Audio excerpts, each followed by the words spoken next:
Hello teachers, this is Michelle. I wanted to talk to you about an extension called Insert Learning.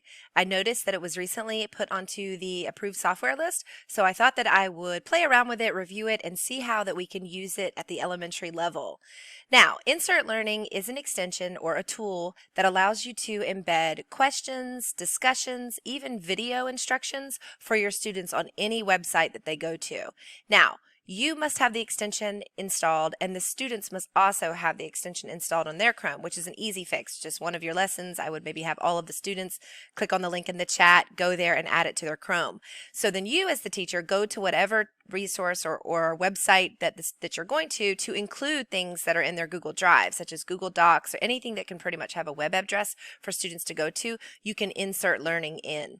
So this is especially great for differentiation, opportunities for higher level questioning, and opportunities for your students who maybe need paraphrasing or information for vocabulary, maybe explained differently to help them understand a little better. So it's really a really good tool that some of you might find useful in your classroom. So let's get reviewing it. Okay, teachers, here I am at ducksters.com. It's an education website that is age appropriate for elementary age children, covering lots of topics from history, biography, geography, science, and games.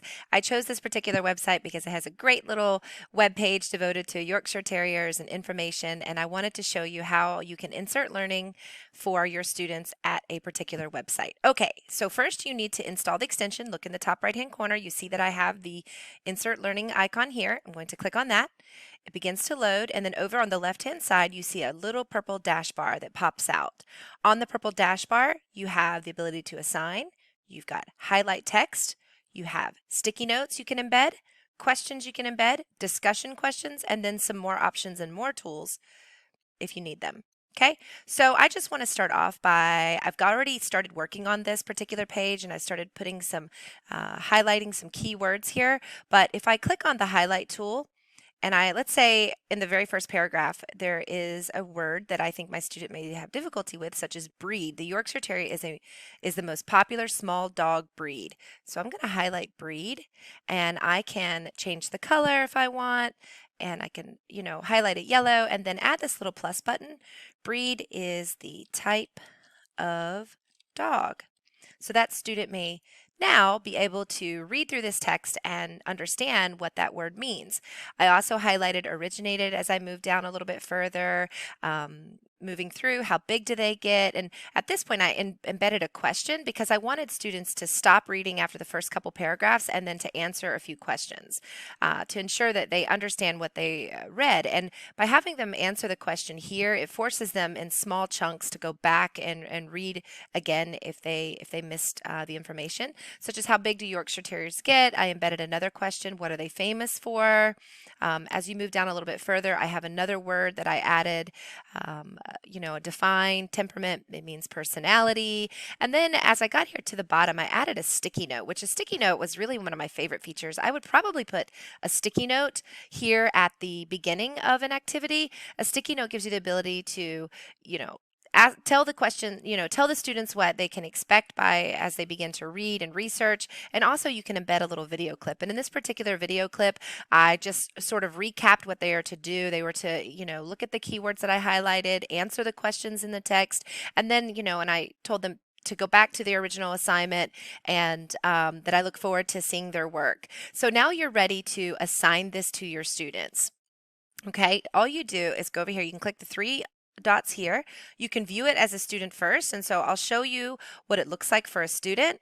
This is what they see when they just click on something. It immediately pops up for them. Again, they have to have the insert learning dashboard there, but if they have it there and they click on the insert learning, when they arrive at a certain website, they will see your notes that you've inserted. Okay.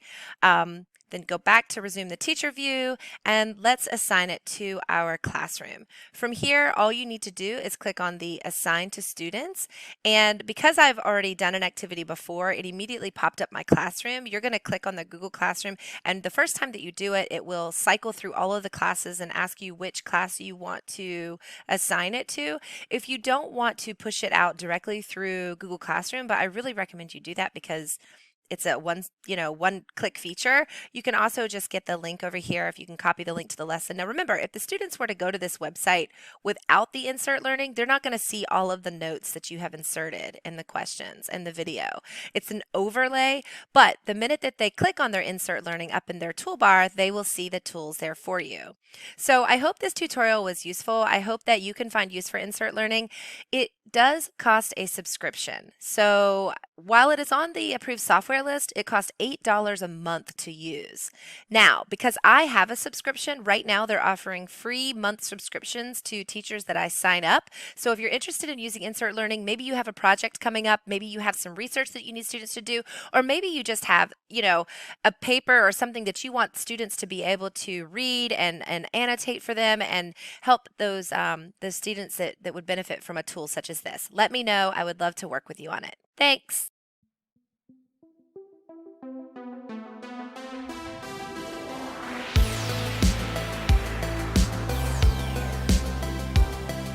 It's